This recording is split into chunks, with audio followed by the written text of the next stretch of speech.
Baik, Assalamualaikum warahmatullahi wabarakatuh. Sebelumnya, perkenalkan kami dari kelompok 6 dengan mata kuliah Hukum Bisnis dengan dosen pengampu Ibu Miss Marsyam akan menyampaikan hasil presentasi dari kelompok kami mengenai hukum perusahaan. Sebelumnya, perkenalkan anggota kelompok 6 yaitu saya sendiri Radiatu Ervina dan rekan saya yaitu Rahmi Zalia Putri.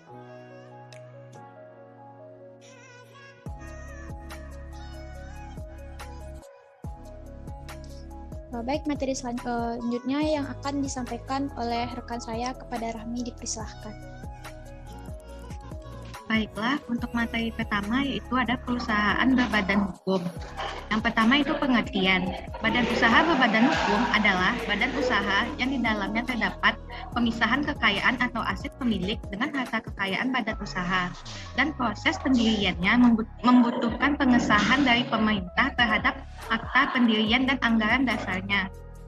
Yang kedua itu ada manfaat mendirikan badan usaha berbadan hukum. Yang pertama itu ada sarana perlindungan, yang kedua itu ada pembatasan tanggung jawab, yang ketiga itu ada terdapat pemisahan harta kekayaan, yang kelima itu ada terdapat keberlangsungan perusahaan, yang keenam itu ada akses permodalan lebih mudah, dan yang ketujuh itu ada meningkatkan kepercayaan rekan bisnis dan konsumen.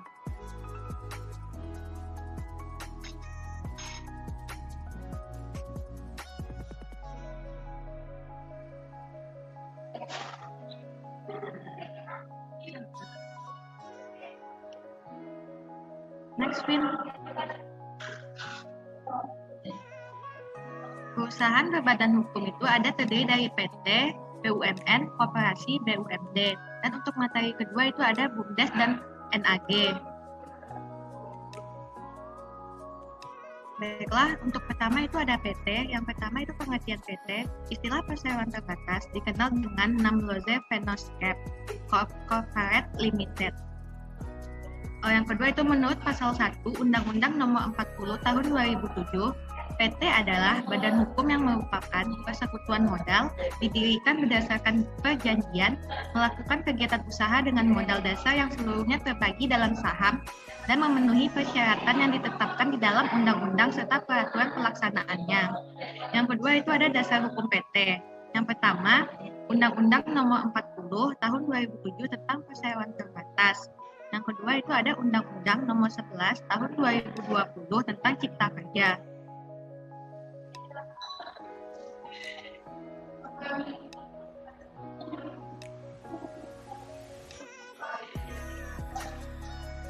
Pembahasan yang ketiga itu ada pendirian PT. Perseroan didirikan oleh 2 orang atau lebih dengan akta notaris yang dibuat dalam bahasa Indonesia. Ketentuan yang mewajibkan perseroan didirikan oleh 2 orang atau lebih tidak berlaku bagi 1. Perseroan yang seluruh sahamnya dimiliki oleh negara. 2. Perseroan yang mengelola bursa efek, lembaga clearing dan penjaminan, lembaga penyimpanan dan penyelesaian, dan lembaga lain sebagaimana diatur di dalam Undang-Undang tentang Pasar Modal. Yang ketiga, perseroan memenuhi kriteria untuk usaha mikro dan kecil. Pembahasan yang keempat yaitu jangka waktu perusahaan terbatas.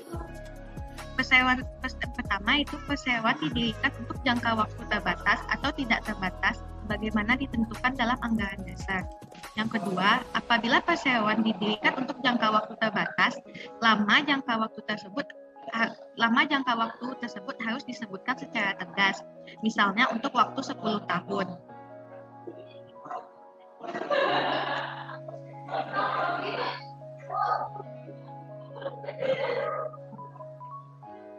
Selanjutnya itu ada modal dari perseroan. Yang pertama itu terdapat modal dasar. Modal dasar perseroan terdiri atas seluruh nilai saham.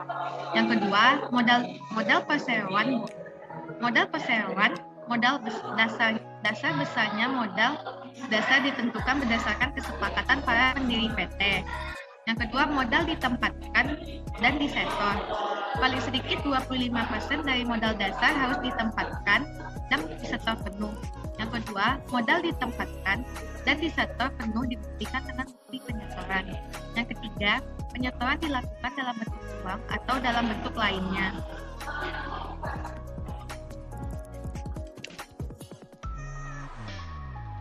Maka materi selanjutnya akan dibahas oleh Tina. Baik, materi selanjutnya adalah koperasi. Pertama, pengertian koperasi. Menurut pasal 1 Undang-Undang Koperasi, koperasi adalah badan usaha yang beranggotakan orang-orang atau badan hukum koperasi dengan melandaskan kegiatannya berdasarkan prinsip koperasi sekaligus sebagai gerakan ekonomi rakyat yang berdasarkan atas asas kekeluargaan. Yang kedua, dasar hukum koperasi. Dasar hukum koperasi yang pertama adalah Undang-Undang Nomor 25 Tahun 1992 tentang Perkoperasian atau Undang-Undang Koperasi.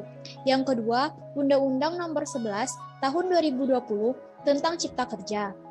Yang ketiga, Peraturan Pemerintah Nomor 4 Tahun 1994 tentang Persyaratan dan Tata Cara Pengesahan Akta Pendirian dan Perubahan Anggaran Dasar Koperasi.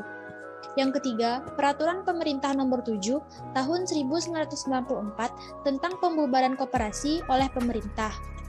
Dan yang kelima, Peraturan Pemerintah Nomor 9 Tahun 1995 tentang pelaksanaan kegiatan simpan pinjam oleh koperasi. Selanjutnya adalah jenis koperasi.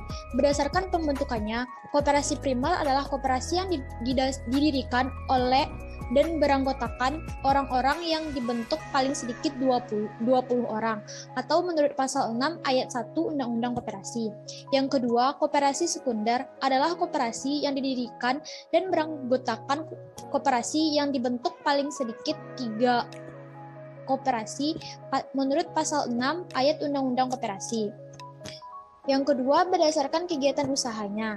Koperasi produksi. Koperasi produksi adalah membantu penyediaan bahan baku, penyediaan peralatan produksi, membantu memproduksi jenis barang tertentu. Selanjutnya, koperasi konsumsi, yang didirikan untuk memenuhi kebutuhan umum sehari para anggotanya. Selanjutnya, koperasi jasa, untuk memberikan jasa keuangan dalam bentuk pinjaman kepada para anggotanya. Dan yang terakhir, koperasi simpan pinjam, yang bergerak dalam bidang keuangan, dengan kegiatan usaha berupa menerima simpanan maupun upah.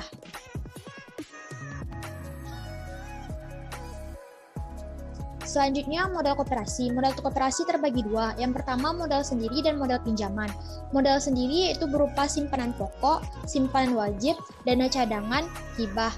Sedangkan modal pinjaman terdiri dari koperasi, bank dan lembaga, penerbitan obligasi dan surat hutang lainnya, dan sumber lain yang sah. Selanjutnya adalah landasan dan azas koperasi. Landasan koperasi yaitu yang pertama adalah landasan ideal Pancasila, yaitu sarana untuk mencapai masyarakat adil dan makmur. Yang kedua, landasan struktural Undang-Undang 1945, yaitu Undang-Undang Dasar menempatkan koperasi pada kedudukan sebagai soko guru perekonomian nasional. Yang ketiga, landasan operasional Pasal 33 Undang-Undang 1945, Pasal 33 ayat 1 yang berbunyi perekonomian Indonesia disusun sebagai usaha bersama atas asas kekeluargaan. Selanjutnya adalah asas koperasi. Asas koperasi yang pertama adalah asas koperasi adalah kekeluargaan. Selanjutnya adalah pendirian koperasi. Pendirian koperasi sebagai badan usaha harus memiliki syarat sebagaimana yang disebutkan dalam pasal 6 Undang-Undang Koperasi, yakninya yang pertama, untuk koperasi primer, koperasi yang didirikan oleh beranggotakan dan orang seorang dibentuk oleh sekurang-kurangnya 20 orang. Sedangkan untuk koperasi sekunder, koperasi yang didirikan oleh dan beranggotakan koperasi dibentuk sekurang-kurangnya 3 koperasi. Selanjutnya, organ koperasi. Organ koperasi yang pertama ada rapat anggota yang dimaksud dengan pemegang saham tertinggi dalam koperasi. Yang kedua ada pengurus yang termasuk mengelola koperasi dalam usahanya. Dan yang ketiga ada pengawas yang termasuk melakukan pengawasan terhadap pelaksanaan kebijakan dan pengelolaan koperasi.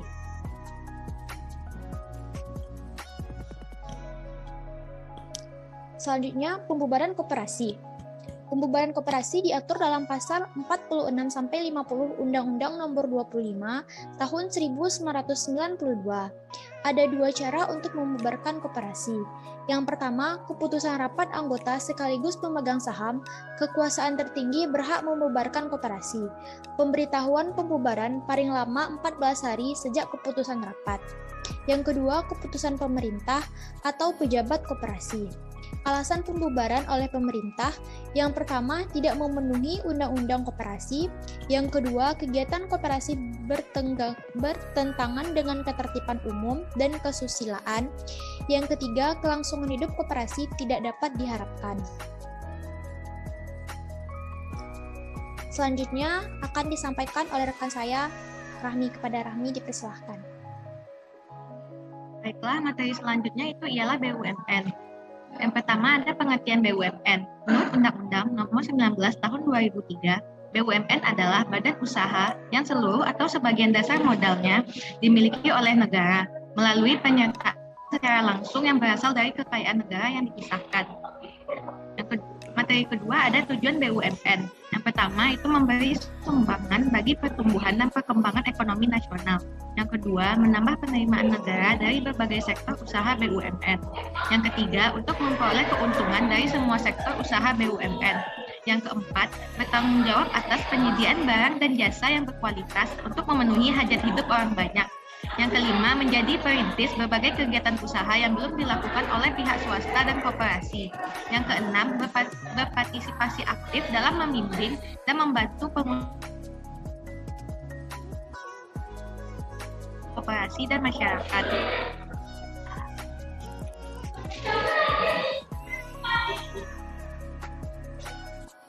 Next bit.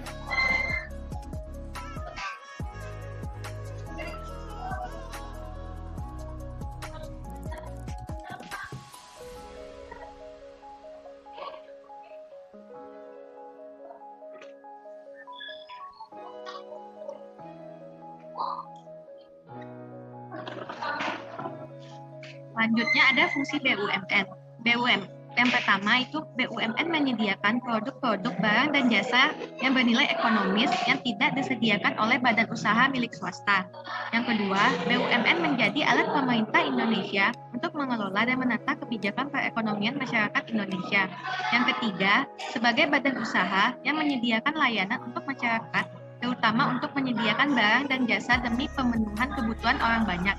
Yang keempat, BUMN tidak hanya menyediakan lapangan kerja yang tinggi, juga bisa mendorong pengembangan usaha kecil, koperasi, dan mikro. Yang keenam, meningkatkan dan mendorong aktivitas masyarakat di berbagai lapangan usaha.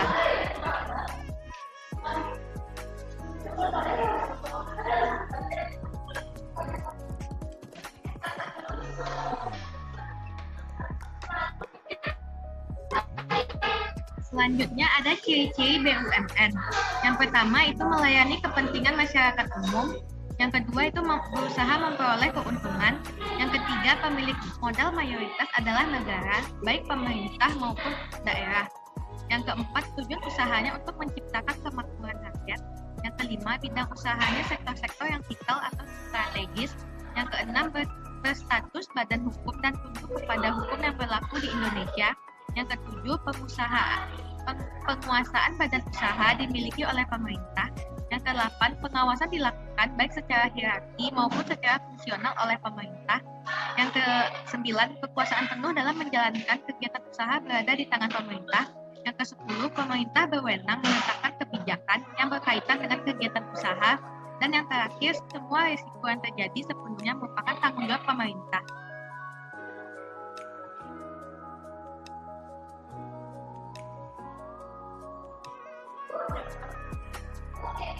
Selanjutnya itu ada bentuk-bentuk BUMN. Yang pertama itu ada perseroan adalah BUMN yang berbentuk perseroan terbatas yang modalnya terbagi dalam saham yang seluruhnya atau paling sedikit 51% saham dimiliki oleh negara. Yang tujuan utamanya untuk mencari keuntungan.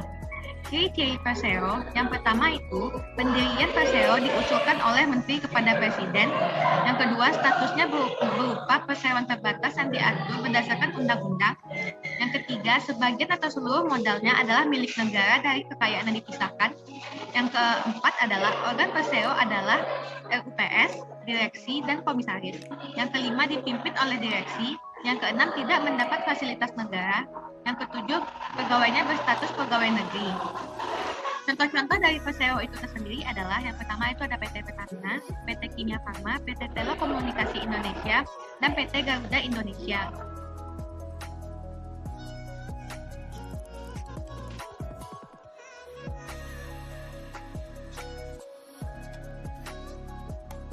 Bentuk BUMN yang kedua yaitu ada Badan Usaha Umum. Badan Usaha Umum adalah BUMN yang memiliki modal yang sepenuhnya berasal dari negara dan tidak terbagi atas saham. PU memiliki tujuan untuk melakukan penyertaan modal dalam usaha lain atas persetujuan menteri. Meskipun modal berasal dari negara, namun pengelolaannya terpisah dari kekayaan negara. Ciri-ciri perusahaan umum yang pertama, melayani kepentingan masyarakat umum. Yang kedua, dipimpin oleh seorang direksi. Yang ketiga, mempunyai kekayaan sendiri dan bergerak di bidang perusahaan swasta. Yang keempat, dikelola dengan modal pemerintah yang terpisah dari kekayaan negara. Yang kelima, pekerjanya adalah pegawai usaha perusahaan swasta. Yang keenam, memupuk keuntungan untuk mengisi kas negara. Contoh dari perusahaan umum itu tersendiri, yang pertama itu ada Perum Pegadaian, Perum Jasa Tirta, Perum Damri, Perum Antara, dan lain-lain.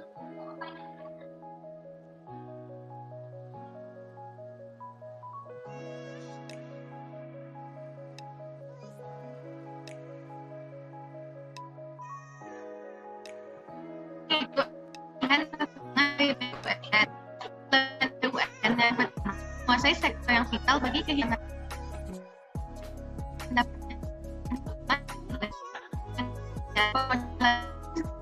karena mendapat modal dari negara. Yang keempat adalah kelangsungan hidup perusahaan terjamin. Selanjutnya ada kekurangan dari BUMN. Yang pertama, pengelolaan faktor-faktor produksi tidak efisien. Yang kedua, manajemen perusahaan kurang profesional. Yang ketiga, menimbulkan monopoli atas sektor-sektor vital.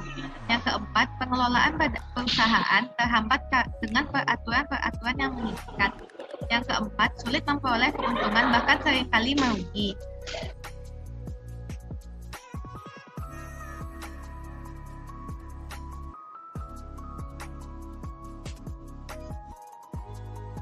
Baik, yang selanjutnya yaitu BUMD. Pertama, pengertian BUMD.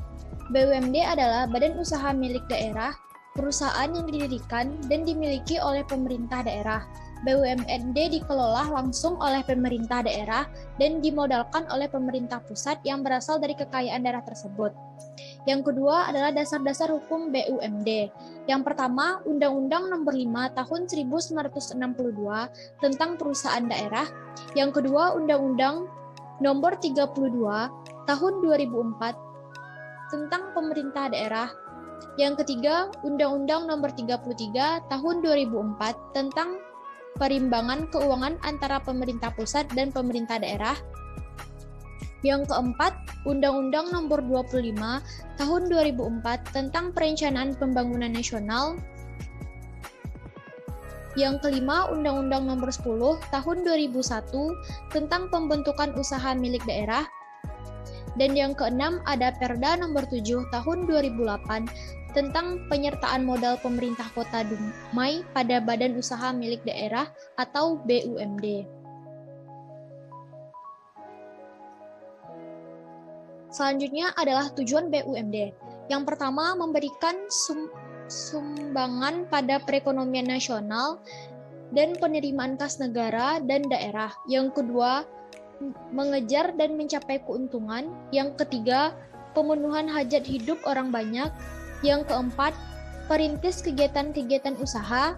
Dan yang kelima adalah memberikan bantuan dan perlindungan pada usaha kecil dan menengah. Yang kedua, selanjutnya adalah fungsi BUMD. Fungsi BUMD yang pertama adalah melaksanakan kebijakan pemerintah daerah dalam bidang ekonomi dan pembangunan. Yang kedua, pemupukan dana bagi pembiayaan pembangunan. Yang ketiga, mendorong peran serta masyarakat dalam bidang usaha. Dan yang keempat, memenuhi barang dan jasa bagi kepentingan masyarakat. Selanjutnya adalah contoh BUMD. Yang pertama adalah Bank Pembangunan Daerah atau BPD, yang kedua perusahaan daerah bank pasar, yang ketiga perusahaan daerah air minum atau PDAM, dan yang keempat adalah perusahaan daerah angkutan kota atau bus kota. Selanjutnya ada ciri-ciri BUMD. Yang pertama, BUMD didirikan dan diawasi oleh pemerintah daerah. Yang kedua, pemerintah mempunyai kekuasaan absolut karena sebagai pemegang hak kekayaan usahanya. Yang ketiga, pemerintah daerah menguasai seluruh atau sebagian besar modal BUM. Dan yang ketiga, BUMD pemimpinnya adalah seorang direksi yang bisa diangkat dan dicopot kepala daerah atau bupati, wali kota, ataupun gubernur. Dan yang kelima, segala risiko terjadi pada BUMD ditanggung secara penuh oleh pihak pemerintah. Yang keenam, sebagai penyumbang kas atau sumber pendanaan daerah bahkan negara. Dan yang terakhir, sebagai instrumen penting guna pengembangan ekonomi di daerah dan nasional.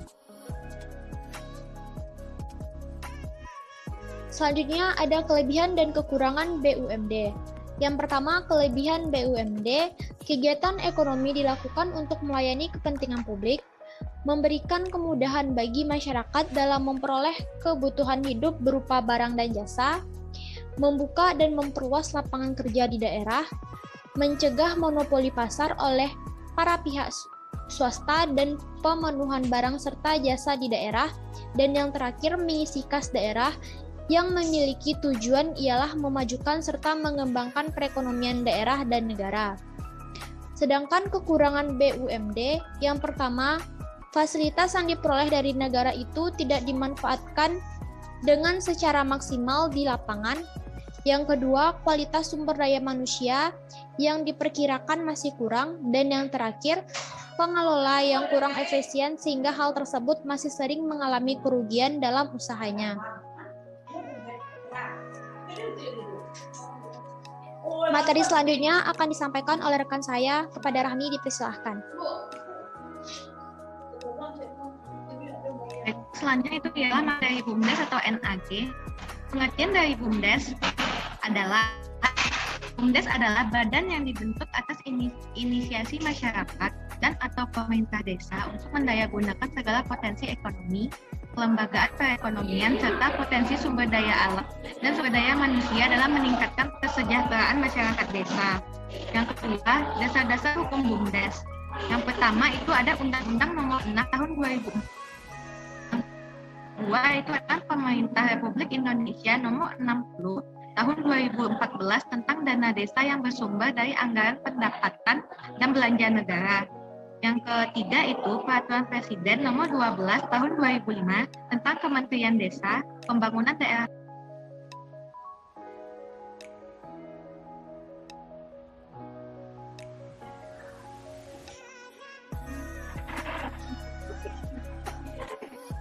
Selanjutnya, tujuan dari BUMDes yang pertama, meningkatkan perekonomian desa, meningkatkan pendapatan asli desa.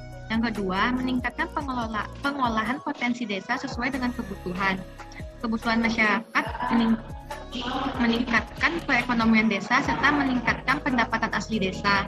Yang ketiga, itu meningkatkan pengolahan potensi desa sesuai dengan kebutuhan masyarakat. Yang keempat, menjadi tulang punggung pertumbuhan. Yang kelima, pemerataan ekonomi pedesaan menjadi tulang punggung pertumbuhan. Yang keenam itu pemerataan ekonomi pedesaan. Selanjutnya itu ada fungsi dari BUMDes. BUMDes berfungsi sebagai lembaga yang mampu mendayagunakan segala potensi ekonomi, kelembagaan perekonomian, serta potensi sumber daya alam dan sumber daya manusia sebagaimana yang termuat dalam Undang-Undang Desa Pasal 87 Ayat 1.